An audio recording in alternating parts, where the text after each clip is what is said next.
Shalom à tous. Je crois aujourd'hui nous avons un sujet très important que nous allons parler à l'aide du Saint-Esprit. Nous allons parler du Satan, de la création et du monde. Je crois que c'est un sujet qui est écrit dans le livre d'Ézéchiel, chapitre 28, même dans le livre d'Ésaïe, chapitre 14,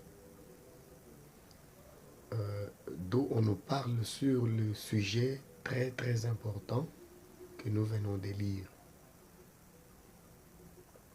Là-bas, on dit que tu étais un chérubin qui couvrait ou qui protégeait.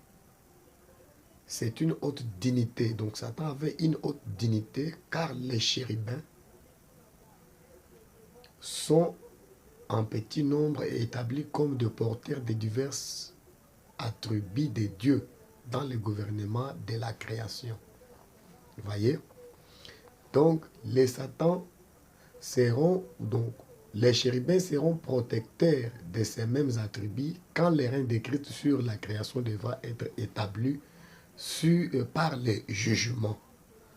Oh, Satan était l'un d'eux, donc l'un des chérubins, mais il a perdu sa place. Quand au commencement, la création n'était pas souillée par les péchés, on confond parfois au sujet de Satan sa dignité, de son autorité.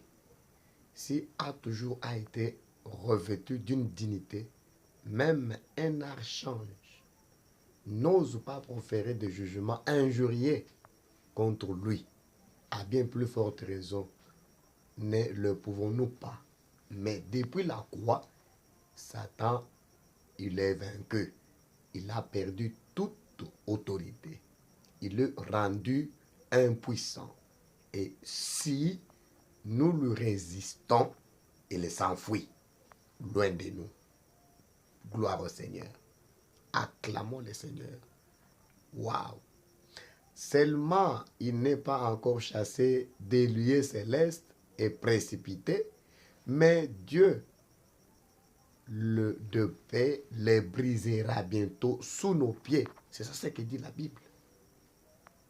Nous ne reconnaissons donc en lui aucune autorité, pas plus que les seigneurs ne le reconnaissaient lors de la tentation au désert. Il est évident que Satan ment, c'est un menteur. Ne le croyez pas. Quand il dit au Seigneur, je te donnerai toute cette autorité et la gloire de ce royaume, car elle m'a été donnée et je les donne à qui je veux. Luc 4, verset 6. Il ne dit pas par qui cette autorité lui a été donnée.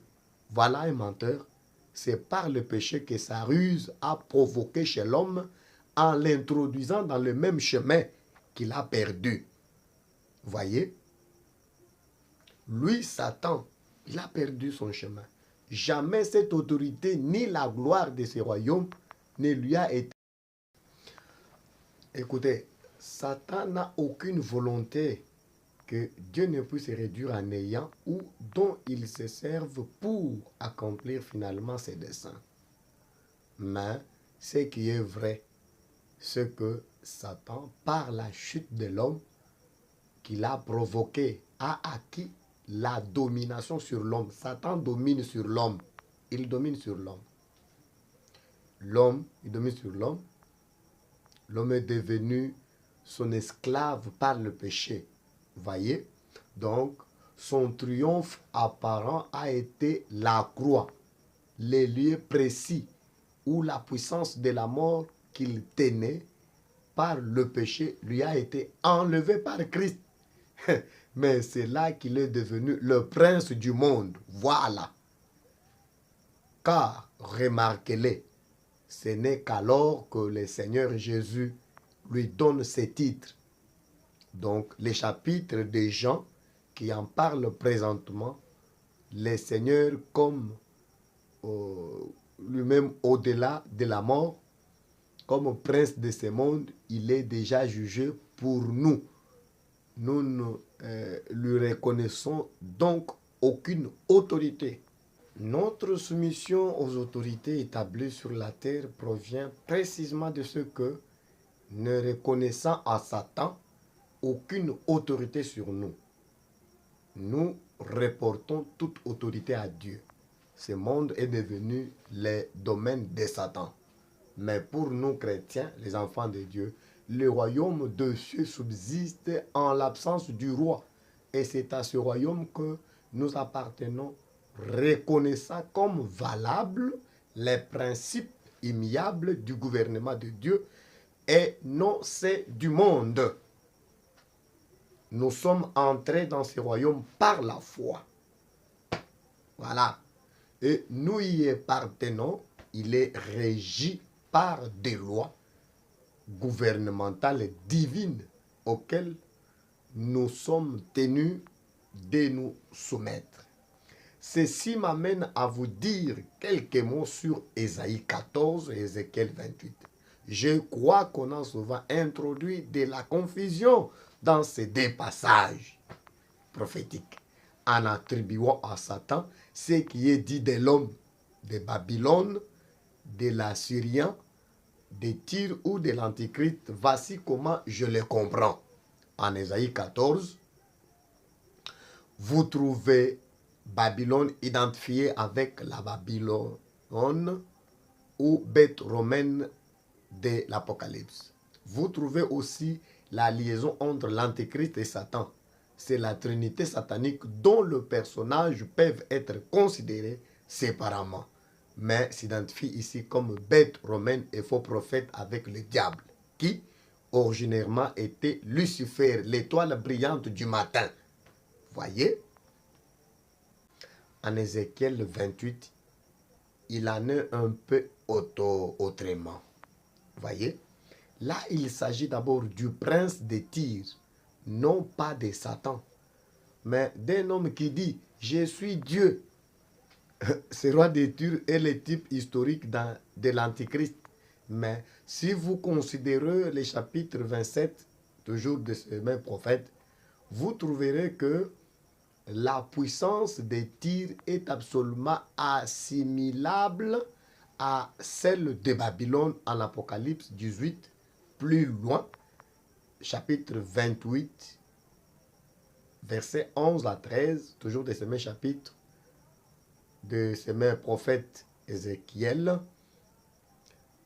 Le roi de Tyr est l'homme établi primitivement dans le jardin d'Éden. Mais à un moment donné, il est représenté par Satan, qui s'est substitué à lui et à son expression finale dans la personne de l'Antichrist, qui a profané le sanctuaire de Dieu et est réduit en cendres par la terre aux yeux de tous. Voilà, je disais en Ézéchiel 28, il en est un peu autrement. Là, il s'agit d'abord du prince de Tyr, non pas de Satan, mais d'un homme qui dit « Je suis Dieu ».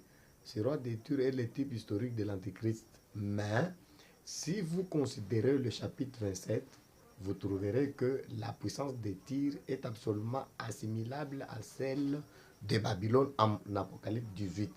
Maintenant, Ézéchiel, au chapitre 28, versets 11 à 13, le roi de Tyr est l'homme établi primitivement dans le jardin d'Éden. Mais à un moment donné, il est représenté par Satan qui est substitué à lui. Voilà, et à son expression finale de la personne de l'Antichrist qui a profané le sanctuaire de Dieu et est réduit en cendres sur la terre aux yeux de tous. Voilà, c'est court exposé, quoique très incomplet, pourrais-je l'espérer vous être utile, en vous prouvant que la question est plus complexe qu'il ne se semble à première vue. je vous quitte, mes très chers frères et sœurs dans le Seigneur, et que le bon Dieu vous bénisse abondamment. Étudiez ces sujets dans la profondeur, Satan, la création et le monde. Nous allons parler de la bénédiction. Voilà. Vous savez comment nous allons finir. Nous allons découvrir le vrai sens de la bénédiction.